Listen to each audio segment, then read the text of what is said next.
You're listening to the Mommy Labor Nurse Podcast, episode number 80. Hey guys, happy Monday. So, have you heard of the book, What to Expect When You're Expecting? I'm sure that you have because it's very popular.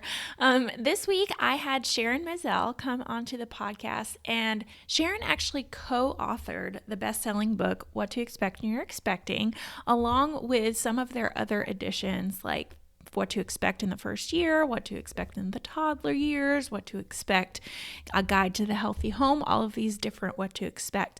So Sharon's a pretty cool person, and I had her on the podcast. We talked about pregnancy myths versus facts. That's always a fun topic because there's a whole lot of myths out there and a whole lot of facts. So just a little bit about Sharon. Sharon is a pregnancy and parenting expert, NYT best-selling author, parenting coach, speaker, and Instagram influencer.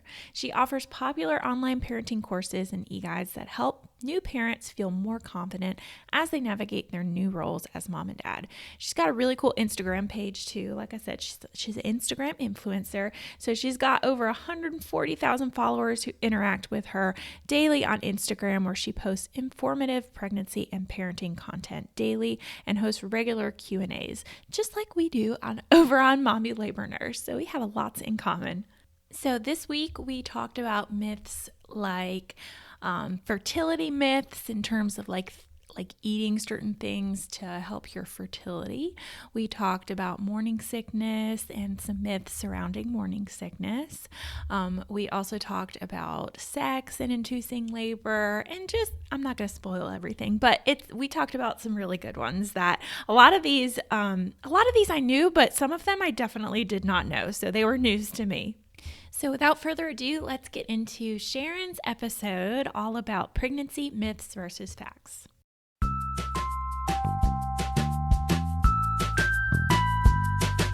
You're listening to the Mommy Labor Nurse Podcast, where we firmly believe in the power of education when it comes to giving birth.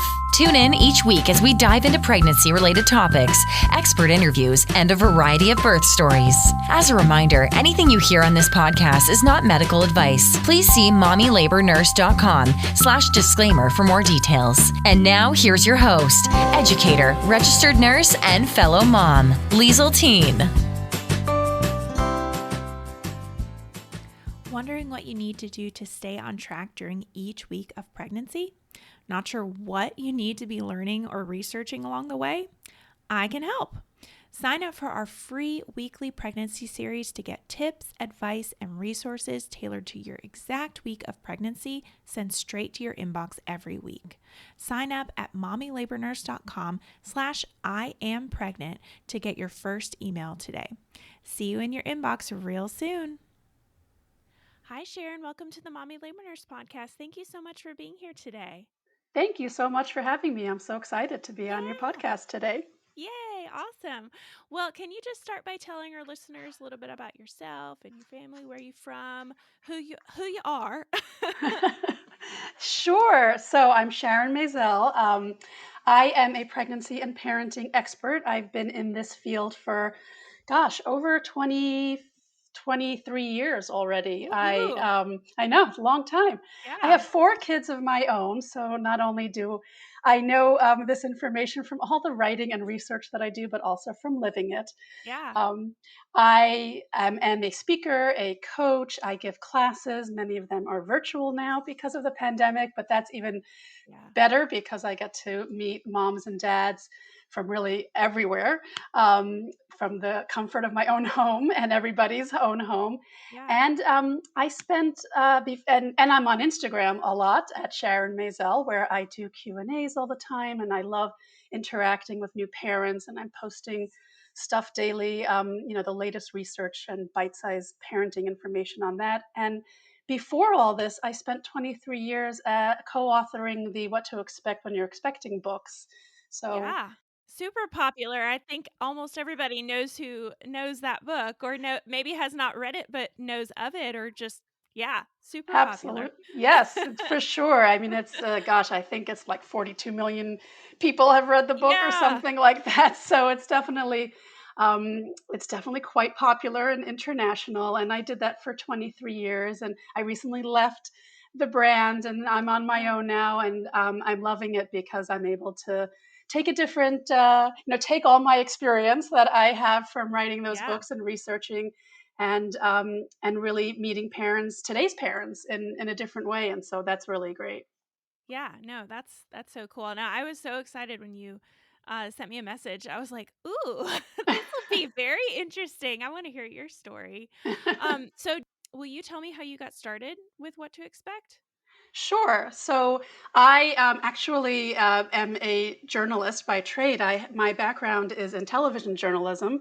Okay. I was a writer and producer in New York for nightly news, and after the birth of my first daughter, I went back to work, but my hours were 3 to 11 at night, and it was really Oh, difficult with a newborn who, yeah. as we all know as moms, it was Yeah. difficult to have those hours. So I left the television world, and I should say that the television world was, I was one of the few women who had babies at the time. They didn't even have, the station that I was at didn't even have a maternity leave policy Oh, because wow. no one had babies, when they were trying to build up their TV careers. So Yeah. I was, I guess, a forerunner for that station. But I decided to leave after going back for a little bit. It was just too difficult, and I connected with the original authors of Mhm. the books, and they were looking for someone to help with research and writing, and I did that. And unfortunately, one of the authors passed away very soon Oh, after I started working with them, and then that's how I became the co-author, and then did that for 23 years. And I'm really proud of my work on the yeah. brand. We launched a website. We added all these books into the series, and I love the topic, and so I'm thrilled that I can continue to do it, and I love that I'm always learning new things and able to share information in new ways. I mean, when I started, there was no social media Right. for moms, or for anyone for that matter. So I love that I could reach so many new parents in a different platform. Mhm. Well, you and I speak the same language because I completely agree. That's, social media, I think, can be harmful in a lot of ways, but I, at least, what we do at Mommy Labor Nurse is like, we kind of look at it like people are going to be on social media anyway. So why don't we try and be like a positive, educational, point where, or educational, place where people can learn education instead of doing harmful things on social media like just I mean, how social you can get addicted. So it's like, you might as well put the information out there. So, no, I So I true. totally It's get so it. true. And I think, especially when we're talking about moms, in particular, new parents, of course, in general, especially on social media, where there is a lot of judgment and mommy shaming and Yeah. perfection, right? This image of the perfect, mom with her newborn just 2 days after giving birth, and her stomach is flat and she's back in shape and Oh, I she's know. happy every day. And it's just not the reality for, first of all, even for that blogger or influencer, right? It's For sure. carefully curated, but it's certainly not the reality for the rest of us, and for 99.99% of new parents. And so if we can be the people getting that message out, and also giving really evidence-based information, Mhm. so that parents can be informed and then make their own informed choice when it comes to what they want to do with their pregnancy choices or their parenting choices. And I think that social media is such a wonderful tool to be able to Yes. do that. Yeah, I agree. Well, guys, today we are going to do an episode all about myths and facts in pregnancy, in postpartum, and birth, and everything. So I figure, Sharon, you want to start off, and do you want to start with some trying to conceive or first trimester myths and bust them, or what? I'll let you start. Sure. I actually love this topic because Yeah, so many myths get perpetuated over the years.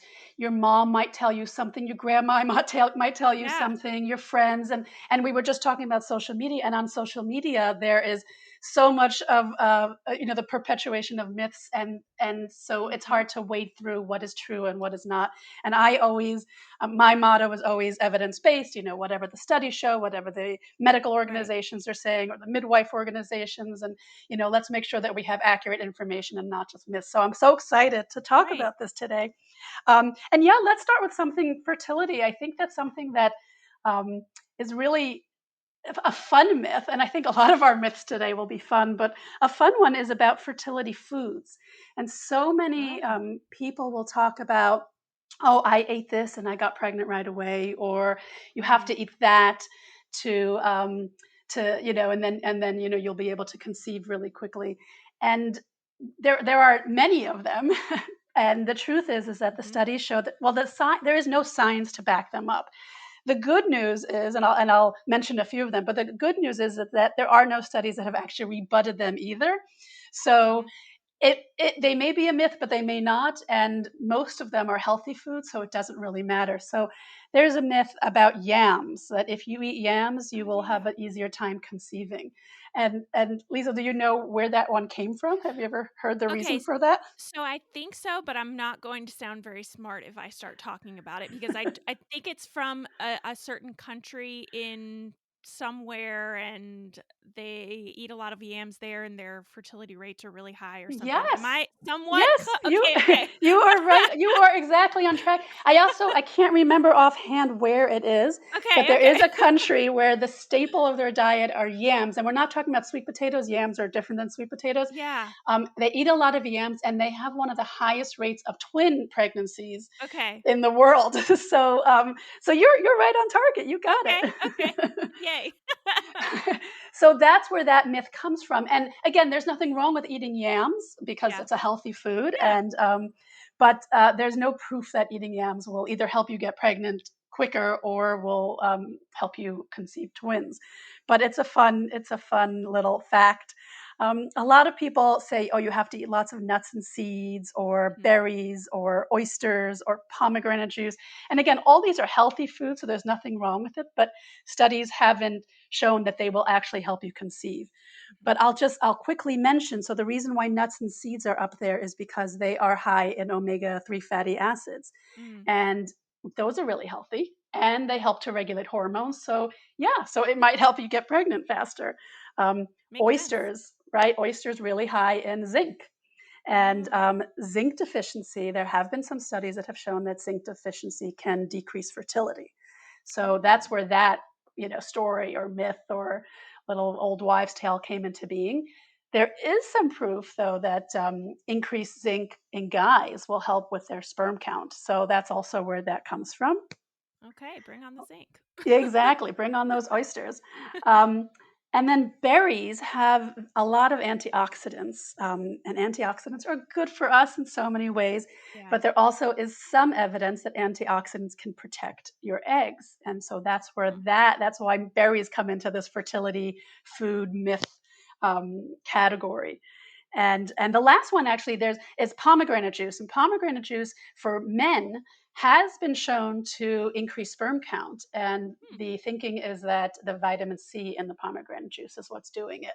So again, all healthy foods, and there's no reason not to eat it, but don't eat them in excess in order to conceive, because it's right. just it's not one of those proven things. Right, right. And I would say if let's say you hate berries or you hate one of these foods, like don't just force yourself to eat these foods just because, you've heard that there's some evidence to show that it'll help you conceive. But Exactly. yeah. Like don't force Yeah, feed don't yourself don't oysters. force feed don't force feed yourself. I know I'm not a big oyster fan myself, so Me I neither. can understand. It's a consistency thing for me. It's Like, like a weird. imagine if we had to, right? In order to Yeah, conceive, you must eat. Yeah. So right, luckily, there are no foods that fall into the you right, must eat category. right, right. All right, well, let's move on to first trimester. Any kind of maybe like nausea uh myths or first trimester myths. First trimester. So you mentioned nausea. So we could talk Yeah, about nausea. yeah, Morning sickness will happen to a lot of women. I think the statistics are something like 75% of yeah, women. But it's such a misnomer, morning sickness, because um, it can happen in the morning or in the afternoon or at yes, night. And a lot of women get really freaked out if they are feeling sick in the afternoon and they're like, oh no, something's wrong with me or my baby or my yeah, pregnancy, because it's called morning sickness. And so I don't know if that's as much a myth as it is just a a bad term for the nausea that women will Right. experience. And I wish you could change it to just like sickness. Like for like pregnancy sickness or something because you're right. It's truly not morning sickness. I mean, I think I remember it almost not happening in the morning for me more often. It would happen at night for me or like after I would eat I would eat a meal, sometimes I would get nauseous. So it's like it was almost opposite for me. And I think that happens to a majority of people. But yeah, you're right. It's totally not. That's a very incorrect term. It is. Well, you mentioned there should be a better term. In the medical profession, they call it NVP, nausea and vomiting of There you go. pregnancy. So they do have that, right? But it hasn't Yeah. come down to the rest of us where we just Yeah. talk about it. I guess morning sickness has a better ring to it, but it definitely is Mhm. misleading. Yeah. And I love to debunk that myth only because it helps, ironically, it helps calm expectant moms down because they realize, oh, okay, it's Yeah. not only supposed to be in the morning and I'm okay. And, I'm okay. Another myth about, and since we're on the topic of the nausea, Yeah. another myth is that if you don't have, um, well, either if you do have nausea or if you don't have nausea, then there's something wrong with your pregnancy too, or it's a bad sign. Mm. And that's not true because I mentioned I had four children. So each of my four pregnancies, I did not have any nausea. Now I know people are going to Really? hate me I know. for that. And I'm sorry. But really there's like a nausea center that we have all the time, pregnant or not. And some people just get nauseated more often or are more Yeah. likely to feel nauseous than other people. And I have other things, but nausea is not one of them. Like I'll get headaches or I'll get other Mhm. stuff in my life in general. I rarely throw up, so my pregnancies were easy in that regard. But so there's no rule that says that you have to have morning sickness when you're pregnant.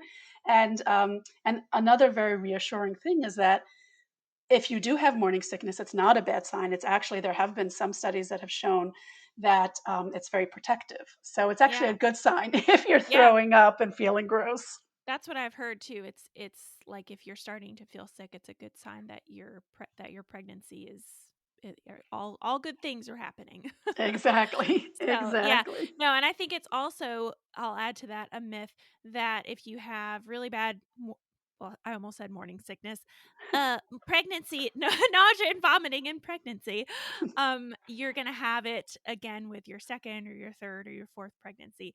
That's just, I mean, that myth is just that all pregnancies come with different symptoms. But I will say with mine, with my first one, I was really nauseous all the time in that first trimester. I didn't vomit a whole lot, but just like all day, just sickness. And then my second one, had I was at like 6 weeks and I had a little bit of nausea and I would have it a little bit after meals, but for the most part I avoided the nausea. So it's definitely a myth that just because you had it in your first pregnancy or just because you didn't have it in your first pregnancy, it's going to be the same way, for your subsequent pregnancies. Exactly, exactly. It's a good reminder even early on that every pregnancy is different and every Yes. child is different, and Yes. so we all expect that it will be the same each time because it's our bodies, but it's not true. And Yeah. and often first pregnancies will have more nausea and vomiting just because it's the first time that Hmm. your body's going through it. So Yeah. but I've heard that also, too. that's not an absolute either. So it could be the Hmm. opposite too. I know I said I never really had nausea or vomiting, so I Hmm. didn't really ever vomit. But my second pregnancy, I was more nauseous and gross feeling than any of my other pregnancies. So even for people who don't have morning sickness, each pregnancy will be different. So that's a great Yeah. point. Yeah. All right. Well, let's move into maybe second and third trimester as you're starting to feel baby kick and what's going on. Got any myths to debunk? Let's think. Well, I guess this would go for your whole pregnancy, so it would include second trimester about eating for two, right? You've Oh probably yeah. heard that, I was right? just I was just thinking about that one as we were talking about food. Yeah. With the trying to conceive, that's definitely one that we need to bring up. Yeah, so eating for two, it's true that you are eating for two because you are growing a baby, but it's Yeah. so important to remember that this baby that you're growing is tiny, right? And in that first trimester, we're talking about the size of like a pea, and in the second Yeah. trimester, not much more. So so you're not really eating for two. You just need to eat a little more, and we're talking about like a 300 calories extra, uh, throughout your pregnancy. Certainly in the second trimester, it might be a little less in the first trimester, especially if you're nauseous, and maybe a little more in the last trimester. Hmm. But this idea that we have license to eat anything that we want and as much as we want throughout our pregnancy because we're eating for two is definitely not. It's not true, and it's probably not a good idea to just go crazy and eat whatever you want. And if Yeah. you think about it, 300 calories is nothing, It's right? really not. It's It's really really not. It's nothing. like a peanut butter piece of peanut butter toast. And like, I mean, it's Ex- yeah, no, it's total. It's like my breakfast that I ate this morning with like a little bit less. But yeah, no, absolutely. Let's talk about gender and uh-huh. gender myths because that's a lot of there's a lot of myths with gender and hey, you're carrying this way, you have a boy or you have these symptoms and you might have a girl. So give me you got any gender myths because people are always asking about that. It's I love gender myths because, Yeah. well, first of all, they're so much fun, right? There's no harm in it. Yes, Um, yes. and so there's so many. So if you're carrying all in the front, you're going to have a boy. If you're carrying in your Yeah. hips, you're going to have a girl. If your nose gets Yeah. wider, it's definitely a girl. If you feel nauseous, you're definitely having a girl. What are some of the other ones? There's so many, and I will tell you, you heard it from me here first, guys. These myths will be 50 will be correct 50% of the time, So that which means they're means not correct at all. exactly, exactly. And I love it because they're fun to do. I Yeah. remember with my first pregnancy, so I was still working in television, as I mentioned earlier, and I would take the subway in Yeah. Manhattan every single day to work. And it was the afternoon, so it wasn't so crowded. And people would stop me all the time and say, "Oh, you are carrying a boy. You're carrying on the front. This, that, and the thing. You are. Yeah. I've never seen someone carry a boy as much as you are right now." And we did not find out what this child was before this child was born. I'm trying not to give it away. And but we were so convinced that it was going to be a boy because everybody was telling that to me. And Yeah. in the delivery room, we have this on video. I push out my baby, and the doctor says it's a girl. And you hear my Oh. husband say, "What? Are you sure?" Because we were so convinced that it was a boy. So that was wrong. And I've carried four different ways, and I have four daughters. So Ah, they're that's they're crazy. I know. I have to ask, how do you carry 4 different ways? What does that even mean? Like, It's so true. one was out front and one was to the side and one was this way? It's true. I misspoke. I They were all in the tummy. um, No, I you're good, you're good. it, they were all in the tummy. But the reason why we carry, just as an aside, the reason why we carry differently with each pregnancy, or even if we don't, but we might, because our body, again, it's sort of like what we were talking about before with the nausea. Your body is not Yeah, used to being pregnant the first time around, and then afterwards your muscles are a little looser, and maybe your core is not as tight, and the joints have loosened throughout pregnancy, so that may impact a second or subsequent pregnancy. Um, you're carrying around a toddler or a preschooler or something yeah, when you're pregnant the second time or third time, and we also are getting older.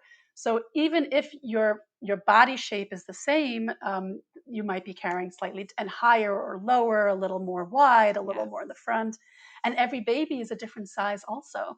So that will impact how you're True, carrying as well.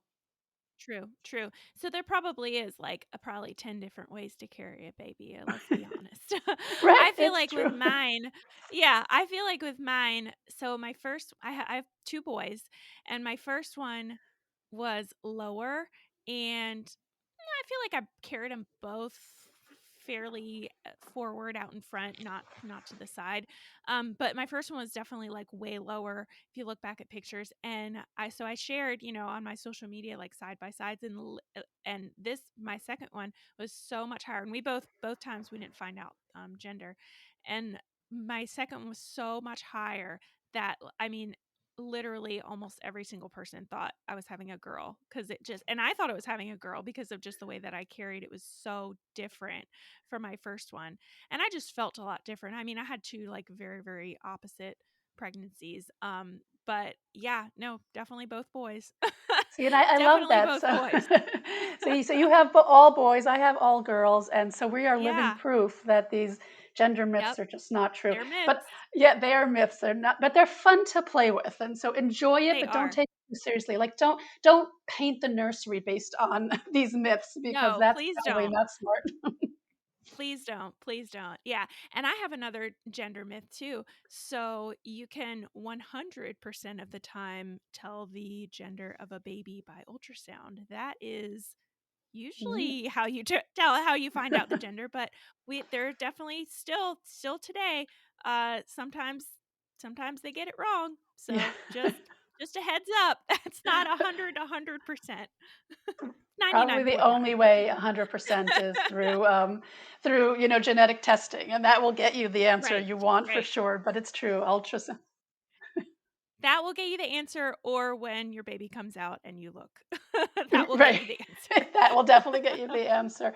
It's funny Yeah. because before we were talking about fertility myths, and there's also, since we're on the topic of gender, there are also a lot of myths or stories Oh, or yeah. techniques that people suggest that you can, try for a boy or try for a Oh, girl. yeah, let's talk about that because I've always been interested in that. Tell me what you have to say about trying to conceive a girl versus a boy and if those are really myths.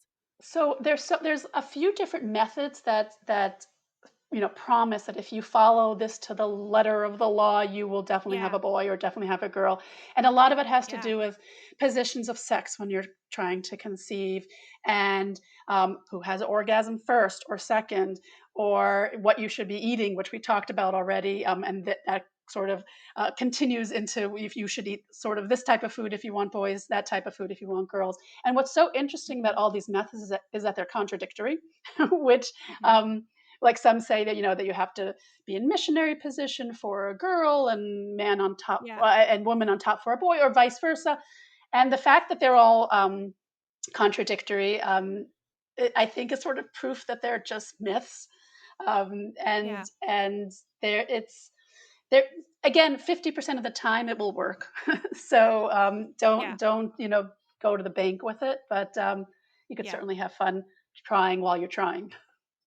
Yeah, exactly. I mean, hey, you might as well try. This episode of the Mommy Labor Nurse podcast was brought to you by Mommy Labor Nurse. I've seen it in the delivery room time and time again. Mamas that complete some kind of childbirth education before they're due have a more positive birth. So then why do less than 1/3 of all moms take a birth class? Probably because so many of the options out there are either way too expensive, super inconvenient, or just don't offer mamas really what they need. That's why I created the Birth It Up online birthing classes. With Birth It Up, you'll gain the in-depth knowledge and confidence you need to have a better birth from the comfort of your own home at a price point that can't be beat. Head on over to mommylabornurse.com/courses to find the birth class that's right for you. And now let's get into this week's episode. I always get this one um, that you can't sleep on your back while you're pregnant. And that one, I've done a post on that. So that's somewhat a myth, but not exactly a myth. Do you want to Yes, elaborate it's on that? absolutely. So it is somewhat a myth in the sense that after the fourth month, you don't want to spend prolonged periods of time on your back because as the weight Yeah. of your uterus and the baby gets bigger and heavier, spending too much time on the back can compress some of those really vital organs and your vena cava, which is your main blood supply to your body. Yeah. So you don't want to be doing that in general. If you fall asleep on your back, the good news is that your body will wake you up before anything really dangerous Right. happens. So it's not Right. it's not a problem. As an extension of that myth is that you have to sleep on your left side. And Yeah. while it's true that sleeping on your side is much better than sleeping on your back for the reasons I just mentioned, and while it's true that sleeping on your left side is slightly better because of the position of your organs in your body, so on the left side you are kind of avoiding some of the more vital organs. The truth is that your Mhm. right side is completely fine as well. And if you're more comfortable on your right side, go for it. Don't even think twice about it. Don't even worry about it because there's nothing magical about the left side. Yeah. No, I can totally second that. I like almost physically can't sleep on my left side because I don't know. I just have always slept on my right side. And sometimes I'll wake up on my back and then I roll over to my right side and I keep sleeping.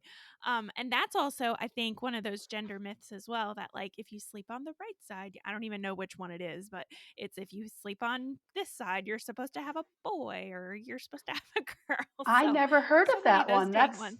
Yeah, I never heard that. That's that's one. amazing. Yeah, that's Wow. definitely one. I remember, when I was pregnant doing a, um, putting out a box for people and someone put that in there that like, "Oh, if you sleep on this side, you're supposed to be having a boy." And I've seen it on some of those little printouts that you can do with where you circle, the sides. Huh. Boy is no morning sickness, and it's like which side do you sleep on, left, right? And I like I said, I can't remember which gender is which side, but yeah, for some reason that's on there too, which is a total myth. So, Yeah, that is a myth. I all never right. even heard of that one, but I do like it. It's cute. It's cute to add to Yeah. the list. Yeah. Exactly, exactly. All right, well let's move into like as we're getting closer to labor because there are quite a few myths about inducing labor like Yes. eating spicy foods or doing Hmm. this, that and the other. So, Sharon, you want to talk about some of those myths cuz there are quite a few. Oh, there are quite a few, and they are also fun.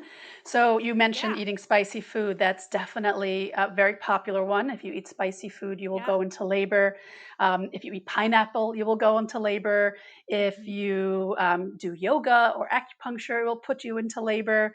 Those are Yeah. some of the fun ones, and there's other those are some of the fun ones, right? And those are just Yeah. anecdotal. They're not supported by any science or Right. evidence. So it could be because you could. I know that you've probably heard from hundreds of moms, and I certainly have as well, where they say, no, no, no. What happened for me? I was doing yoga and eating spicy food, and the next day I Oh, went into yeah. labor. and Oh, and it's yeah. just probably a coincidence. It's if it's time, if you're at term and you're going to be going into Mhm. labor soon, then it's a coincidence that you happen to be doing this or eating that and you went into labor. So those Oh, are the yeah, no, fun totally. ones. Yeah. So there's this is an interesting one about sex, right? You always hear about Yeah. if you have a lot of sex, you'll go into labor, and the reason that this theory has come about is because of the prostaglandins in the semen, which are similar to Mhm. prostaglandins that actually um, help your cervix ripen and then jumpstart contractions. So, unfortunately, the studies have shown that the level of prostaglandins in the semen are not high enough to actually jumpstart those contractions. So, and there was Mm. even one study that found that women who had any amount of sex towards the end of their pregnancies actually went into labor later than those women who Oh, didn't no. have sex. Yeah. Oh, So no. Don't say that too loud. I'm sure that would, like, make some people mad. I know. I know. Well, there's nothing wrong with having labor right up to the end, Yeah. and as long as you're Yes. comfortable. Um, and it's not. And this was a study. It's a small study, and it just found that That's the very study was interesting. actually yeah, it was actually looking at the safety of sex during labor, and so Yeah. the findings were reassuring from that perspective that you can have lots of sex and it won't necessarily put you into labor, so don't worry about it. But when you flip Yeah. it to, when we're talking about how to get yourself into labor, it can be disappointing to many women. Yeah, and many partners too, I'm sure. Exactly. Yes, exactly. Right. Exactly. Right. So all of those Well, labor myths, they're just myths and they're just not really true. yeah. There are some things that do get you into labor. Do you want to talk about those? The ones that actually possibly do? Sure, sure. I mean, the one that I know of is just it being the right time. Yeah. And medications, right? Well, those will definitely work. Yes, obviously, pitocin will get you into labor, or prostaglandin gel will help ripen your cervix. But there's two interesting ones. One of them is eating dates. There's been a Oh, study that yes. found that if you eat 6 dates a day, starting at 36 weeks pregnancy, it can help stimulate those uterine contractions. So I don't know if you'd be able to do it, but I don't think I could eat 6 dates a day. That's a lot of I sugar. don't think I could. You know what? That and now that you say that, that one is in my course, and I'm sure the next one you're going to talk about is in there as well. That we added, but yeah, I remember trying to do the dates. I didn't even try it with my second one because I again could not do 6 dates a day. I remember trying it with my first one though, and I don't know what it is. Maybe it's just because they're so sweet, but I was like, I cannot even eat two of these. Like, Right. oh, like no, They're thank yeah. you. Exactly. They So, are very yeah, sweet, and so I couldn't maybe if do you it. cook them into food or something, you won't taste it as much. I don't Yeah, know. or you know what? I've seen people do it in like a smoothie. So I Mm. thought about doing that too, but I was like, nah, no, it's okay. I'll just That's eat actually these. that's actually a great idea to do it in a smoothie, but still 6 dates is a Yeah, lot. So you'll have to have it's a a lot of lot. smoothies. A Yeah, lot of yeah. yeah. So the other one is nipple stimulation. Is that the one you were thinking of? Yes. Yes. Yes, yes, and that's one that's good in labor too to get your contractions going. I tell people that all the time when they're here for induction. I'm like, "Hey, do your little nipple stimulation. Get your Yeah. contractions a little stronger." It's such an interesting thing. I mean, it makes sense as to why that would happen, Yeah, but the studies show that you have to actually, well, first, your body has to be primed for labor. So it's not going to yeah, work if, yes, as you're describing, it will work when you're actually in the hospital, in labor already, but it's not going yeah, to work if your body's not ready at all. But you're supposed to like tweak your nipples for a few hours every day to get enough oxytocin, yeah, that's out. crazy. So again, like the dates, I mean, if you're really eager to get labor started, you could try it, but this takes a lot of dedication for Yeah. this one to work. Yeah, and that one too, I know when we talk about that one, we talk about antenatal um, milk storage and milk collection. That you can, I mean, that this isn't a myth or a fact. It doesn't align with our myth and facts topic, but that's just something that I thought about whenever we talk about nipple stimulation before labor. Is that is something that you can do? Is if you're starting to have milk come out, you can collect it and freeze it for after birth. It's probably not going to be a whole lot, but it'll be a little bit, and you can definitely use it. And now that I'm thinking about it, that's another myth is that you don't start making milk until after your baby's born. Your boobs can definitely leak during pregnancy, and it can happen pretty darn early too. Yeah, it's true. So it's not like full milk, but it's colostrum, which is that pre-milk, and Yes.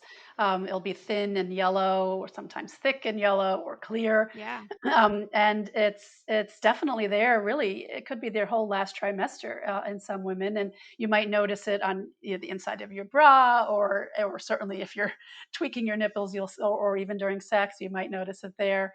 Um, Yeah. and it's perfectly normal, and some moms get worried about that, but it's definitely it's actually a great sign because it shows that your body is gearing up for the Yeah. next stage, which is breastfeeding. Yeah. And And you know so what? I remember my I didn't have very much leakage with my first one, and I had a more with my second one. I have a good milk supply with my second one. Not as much. I had to work harder with my first one. So I would wonder if it is indicative of, a good milk supply if you're having leak. And not to say that if you don't have any leakage, you won't have a good milk supply, but I don't know. right. Maybe it's turning some things on, right? Right. No, definitely true. I think it's important for us to say that, if you don't notice any leaking, it doesn't matter at all because, your Yeah. body will know what to do after birth. Yeah. But it could be what you're describing. It could also be that, like we were talking about earlier, when you're doing it the second time around, your body is like, "Oh, okay, Right. we've been through this I before. I know know. what comes next. Yeah. So I'm just going to get a jump start on it." Yeah, no, I love it. Well, let's finish up with you got any postpartum myths? And I'm sure there are some myths out there. Postpartum I'm myths. trying to think. I'm Yeah. like I still feel I'm 6 months postpartum, so I'm still I think you I get to feel call like I'm yourself always postpartum for a whole year, right? Isn't that's that what the I'm gonna just call myself I feel like you're always postpartum. If you had a baby, you just you can blame some things on postpartum. exactly. Let's think, postpartum myths. Well, there's one postpartum myth that I can think of really right off the bat, and that is that bonding will happen right away, right? There's Oh, always yeah.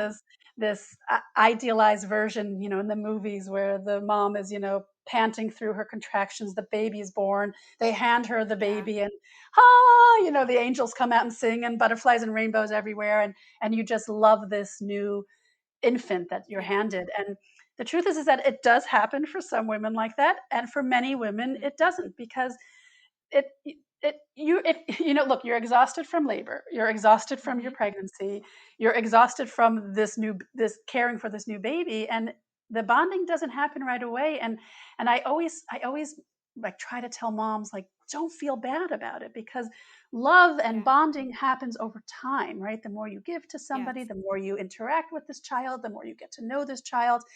And so over time, and it doesn't have to happen the first day, the first week, the first 6 weeks. It will happen eventually. And everybody, just like every baby is different, every mom and baby interaction is different. And so your bonding will happen on your own unique timeline. And so it's a myth to think that the second your baby is born, you're going to be overcome with this sense of joy and overwhelm and love, Yeah. and just feel like a mom, because that's just really, really not true. No, And we could absolutely. say the same about breastfeeding, which we were just talking about. Like, Yeah. we think that breastfeeding, because it's such a natural thing to do, that it just comes naturally to Yeah. moms, but it doesn't, and or at least not always. And there's certainly a myth that is perpetuated, among moms. You watch another mom who just very easily, puts her baby to the breast, and the baby just starts suckling. And yes, that does happen for some new moms, but it doesn't happen for every new mom. And sometimes it takes a Mhm. couple of weeks of trial and error, and really learning the ropes, and that's okay too. Yeah, I think that's a myth in and of itself that breastfeeding is easy and is natural from the get-go, right? I mean, Right. because it's definitely not. It takes a lot of work and a lot of just education and knowing, and then it's a big learning curve. I'm constantly like preaching that to my to my audience that if you plan on breastfeeding, definitely do some education and know that there's like just a huge learning curve. I mean, even with my second one, I learned new things, breastfeeding a second child that I didn't realize the first time around, and just in everything that I do too, and all the education that I provide, I definitely learned some new things personally. So yeah, Yeah, I that's love certainly a myth. I love that, because even someone like you're an expert, and you're Yeah. still learning. And I think that Oh, that's all the time. Yeah, and I love, and it's so true what you said about getting educated. So I offer a Yeah. breastfeeding course, and I encourage, like, Yeah. moms will always say, "When should I take it?" I always say, take it before you deliver, so that you Yep. can, and Yep. then rewatch it again after the baby is born. And it's so important, because we do have this idealized version of what's going to happen as soon as we try to nurse our baby. And it's not so easy. It's really not easy, and it's a It's not. learning curve. And because the milk doesn't come in right away, and because if you're not understanding the whole notion of supply and demand, and how breast Hmm. milk actually is produced, that could again, like, feed into other myths and mistruths and misunderstandings. And so with breastfeeding in particular, because if you are armed with the right information, and the know-how, then you could at least try. And if it doesn't work, or if you decide it's not for you, that's fine. But at least, try, because you know what to do, as opposed to try without any clue and then give up because you haven't gotten the education that could help you be successful in it. Yeah, no, totally second everything you just said. Absolutely.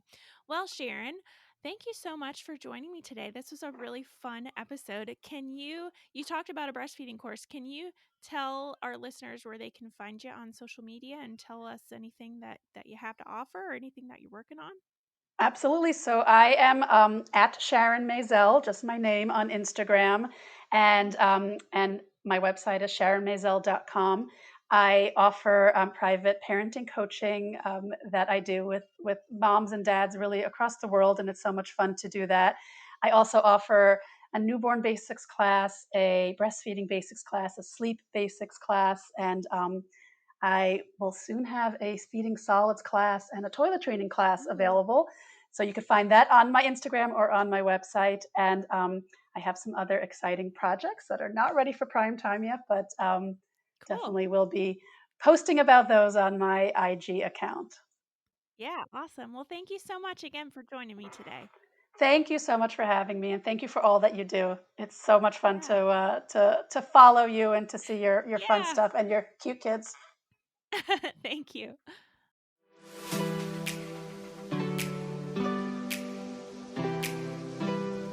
All right, so that is it for this episode of the Mommy Labor Nurse podcast. You probably follow me on Instagram because that's probably where you came from. But if you don't, head over to Instagram and follow me at mommy.labornurse for more. That is certainly where I am most active.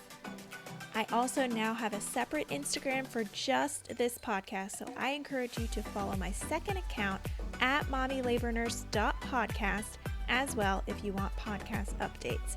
Again, that is at mommylabornurse.podcast. As always, you guys know that I also have a website where I have tons of articles all about pregnancy, birth, breastfeeding, newborn stuff, and more at www.mommylabornurse.com.